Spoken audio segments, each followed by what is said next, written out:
So I would say 80% of my time is spent building AI agents with my team that decrease turnover, that improve quality of hire, that do all the crazy rad stuff that AI can do today. Super impact driven. So our ultimate North Star mission is building an AI safety net for the entire workforce. And I can tell you how that works as well.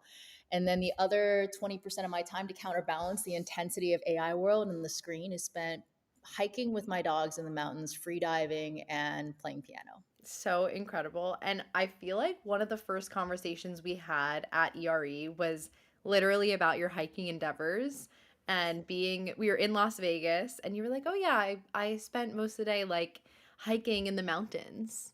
Can you share with everyone about your passion for this? I think they need to Yeah. hear. So what happened? I was on this road tour doing the book tour, right? So we just wrote this book on how to use AI for good, and specifically within hiring.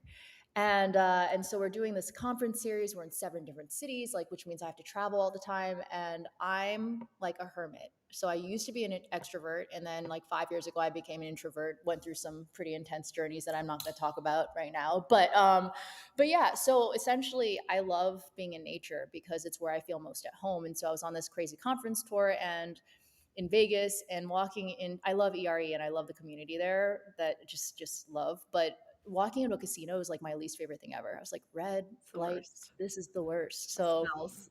yeah, 5:30 a.m. on the day I'm speaking, I was like, I'm out. I gotta go to a national forest or something. So I ended up at Red Rock Canyon, and I was there before it opened.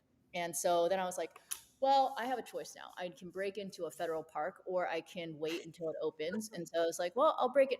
The only problem is it was dark, and so maybe I shouldn't be telling this story. Anyway, so it was it was dark, and Too I didn't late. realize it was barbed wire. And so I walked straight into the barbed wire, like tore up my legs, and then climbed some fences, hypothetically, and ended up in the park for like an hour and a half, 2 hours, just running around hiking wild, and then had a great speaking session later that day. So insane. It was like and you had told this story, and I literally thought you were joking, like, it's something straight out of a movie.